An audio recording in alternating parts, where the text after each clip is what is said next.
আমি আমার মাকে প্রশ্ন করেছি, মা তুমি যখন দুই হাত তুলে কাঁদো, আপনারা দেখবেন মায়েরা মাঝে মাঝে চোখের পানি ছেড়ে দিয়ে চোখের পানি চোখ ফুলিয়ে তারা কাঁদে।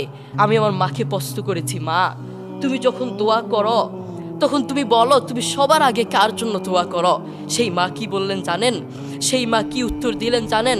আরে বাপ, তুই জানতে চাস আমি যখন দোয়া করি, আমি যখন দুই হাত তুলে দোয়া করি, আমি আমার রোগের কথা ভুলে যাই, আমি আমার সমস্যার কথা ভুলে যাই, আমি সবার কথা ভুলে গিয়ে আমি যখন দোয়া করি আগে তোর জন্য দোয়া করি, আমার সন্তানের জন্য দোয়া করি। আল্লাহু আকবার।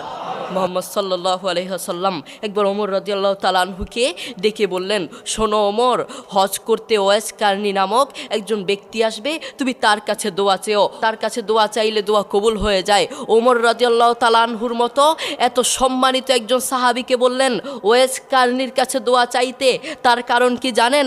তার কারণ হচ্ছে ওয়াইস কারনী মায়ের খেদমত করতে করতে, মাকে সম্মান করতে করতে, মায়ের দোয়া নিতে নিতে এমন পর্যায়ে চলে গেছে আল্লাহ দুনিয়াতেই তাকে সম্মান দান করেছেন। আল্লাহু আকবার। দেখেছেন, এরপরেও কেন আমাদের মায়ের প্রতি ভালোবাসা নেই? একদিন আব্দুল্লাহ ইবনে ওমর রাদিয়াল্লাহু তাআলা আনহু কাবার পাশে দাঁড়িয়েছিলেন।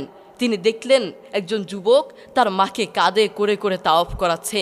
আব্দুল্লাহ ইবনে ওমর রাদিয়াল্লাহু তাআলা আনহু তার দিকে তাকিয়ে থাকলেন। এরপর যুবকটি আব্দুল্লাহ ইবনে ওমর রাদিয়াল্লাহু তাআলা আনহুর কাছে এসে বললেন, আমি কয়েকটা বছর এভাবে আমি আমার মাকে কাঁধে করে বেড়াই, আমি আমার মাকে বাথরুমে নিয়ে যাই কাঁধে করে, আমি আমার মাকে খাওয়াতে নিয়ে যাই কাঁধে করে, প্রত্যেকটা জায়গায় আমি আমার মাকে এভাবে কাঁধে করে নিয়ে যাই। আপনি বলুন, আপনার কাছে আমার প্রশ্ন, আমি কি আমার মায়ের হক আদায় করতে পেরেছি? আমি কি আমার মায়ের হক আদায় করতে পেরেছি? আব্দুল্লাহ ইবনে ওমর রাদিয়াল্লাহু তাআলা আনহু কি বললেন জানেন? তোমার মা তোমাকে জন্ম দেওয়ার সময় কয়েক হাজার কষ্টের নিঃশ্বাস ছেড়েছে। তুমি যদি সেই কয়েক হাজার কষ্টের নিঃশ্বাস থেকে একটি কষ্টের নিঃশ্বাসের হক আদায় করার জন্য কিয়ামত পর্যন্ত তোমার মাকে এভাবে কাঁধে করে বয়ে বেড়াও, কিয়ামত পর্যন্ত একটা নিঃশ্বাসের হক আদায় করতে পারবে না। আল্লাহু আকবার। এই পৃথিবীতে আমাদের সবচেয়ে আপন এবং কাছের মানুষ কে? আমাদের মা এবং বাবা। তাদের চেয়ে আপনজন আর কেউ নেই।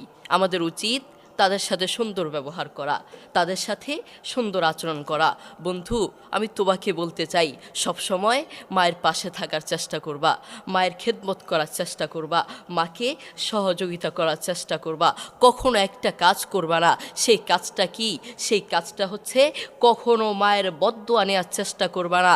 বন্ধু মনে রেখো, দোস্ত মনে রেখো, মায়ের বদদোয়া নিয়েছো মানে তোমার পুরো লাইফ নষ্ট হয়ে যাবে, পুরো জীবন নষ্ট হয়ে যাবে।